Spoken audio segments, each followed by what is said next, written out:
Bonjour à tous, j'espère que vous allez bien. On se retrouve comme promis pour un tuto carterie avec un petit oiseau que j'ai acheté lors de ma sortie à Version Scrap Paris. Donc pour ceux qui n'auraient pas encore visionné la vidéo haul, je vous invite à la regarder. Je vous remettrai le lien si ça vous intéresse bien sûr dans la barre d'infos. Et à la fin de cette vidéo, je vous avais justement posé une question, à savoir si un petit tuto vous intéresserait avec l'un des nombreux oiseaux sur lesquels j'ai craqué lors de ce salon. Donc merci déjà à toutes les personnes qui m'ont répondu. Voilà, il y a eu plusieurs oiseaux qui se sont entre guillemets démarqués. Là du coup, j'ai démarré avec les oiseaux de Marie-Hélène Geffray. Voilà, vous étiez plusieurs à me les avoir demandés. Donc, pour cette carte, je vais partir avec le die cœur des ateliers de Karine, que j'ai également acheté sur le salon. Donc, je vous avais dit au moment où je l'ai acheté que j'ai tout de suite pensé en fait qu'il serait bien pour un fond de carterie. Parce que vous voyez, là, je suis partie sur un format 14,5 par 9,5. Donc ça, c'est mon papier imprimé. Et le cardstock blanc que j'ai mis en dessous, il mesure 10 par 15. Et donc, vous voyez qu'au niveau du die, ça colle vraiment parfaitement pour un fond de carterie. Alors, au niveau du papier imprimé, je suis allée regarder tout simplement dans ma boîte à chute. Je voulais pas entamer un nouveau bloc en fait, uniquement pour cette carte-là. De mémoire, ça doit être un papier qui vient de chez F Déco, d'une collection, je crois que c'est la collection avec le panda, si je me trompe pas. J'aimais beaucoup cet effet bois avec ce rose tout doux, tout délicat. Donc voilà, je me suis dit que avec les orchidées, ça pouvait bien coller parce que j'avais envie de les faire en rose justement. Donc au niveau de mes colorisations, donc j'ai tamponné donc les trois oiseaux d'une des planches de tampons de Marie-Hélène Geffray et j'ai également tamponné les deux orchidées qui sont présentes sur une autre planche de tampons. Et vraiment, j'ai eu un énorme coup de cœur pour ces tampons, encore plus que au moment où je les ai achetés, parce que finalement, j'aime énormément le rendu. Je trouve que les fleurs d'orchidée, elles sont juste délicates à souhait. Voilà, elles sont vraiment sublimes. Donc, au niveau de mes fleurs d'orchidée, j'ai pris plusieurs roses. Alors, il y en a certains que j'avais achetés dans la boutique des pigments de Léo. Elle a une boutique Etsy maintenant, vous pouvez la suivre sur Instagram si ça vous intéresse. Je mettrai sa boutique Etsy dans la barre d'information. Alors, je n'ai plus exactement les couleurs exactes, mais vous voyez, c'est un peu la couleur chair à laquelle j'ai rajouté une petite touche de vieux rose et également du rose caméléon pour apporter un petit peu de paillettes. Donc voilà, j'ai vraiment joué avec la dilution pour partir sur un jus très clair comme ce que je fais d'habitude.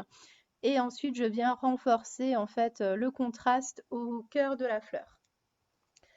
Donc j'ai fait ça pour mes orchidées. Ensuite, au niveau des oiseaux, je voulais une couleur qui se démarque de mon fond rose. Donc j'ai opté pour du bleu turquoise en fait. Donc pour cela, j'ai mélangé plusieurs bleus jusqu'à obtenir la couleur qui me convenait tout simplement. Comme pour les fleurs, je viens apporter un jus très dilué en fait sur l'ensemble de l'oiseau et je viens renforcer en fait au niveau du poitrail, donc en mettant vraiment un bleu un peu plus soutenu. Et au niveau de la tête, je voulais vraiment partir sur quelque chose de neutre, donc j'ai opté pour du gris.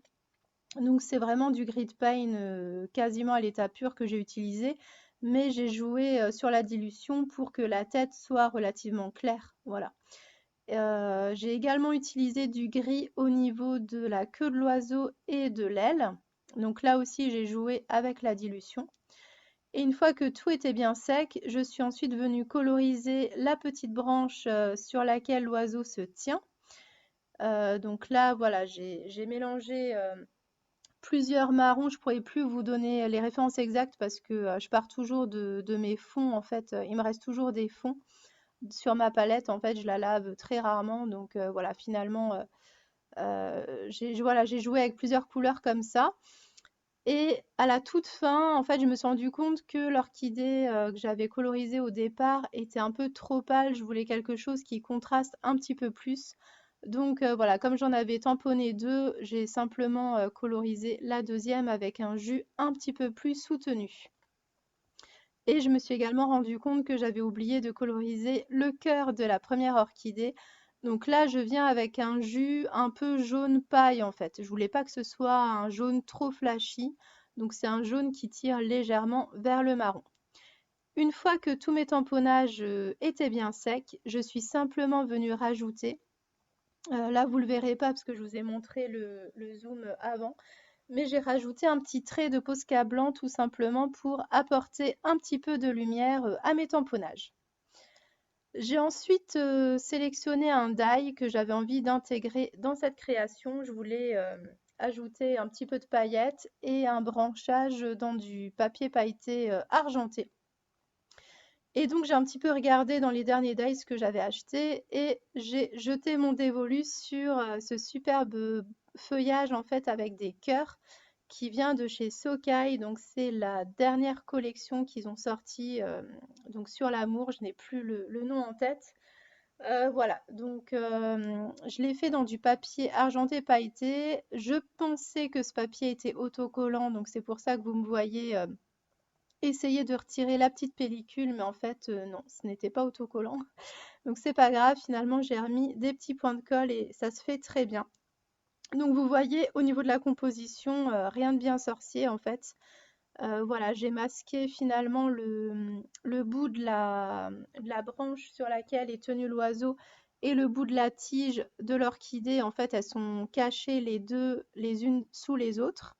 Comme ça, voilà, on ne voit pas les démarcations. Et puis voilà, donc j'espère que ce petit tuto vous aura plu. Je vais sans doute en refaire un autre avec un autre oiseau parce que finalement vous avez été plusieurs à me le demander. Et voilà, je vous fais plein de bisous et je vous dis à bientôt pour une prochaine vidéo.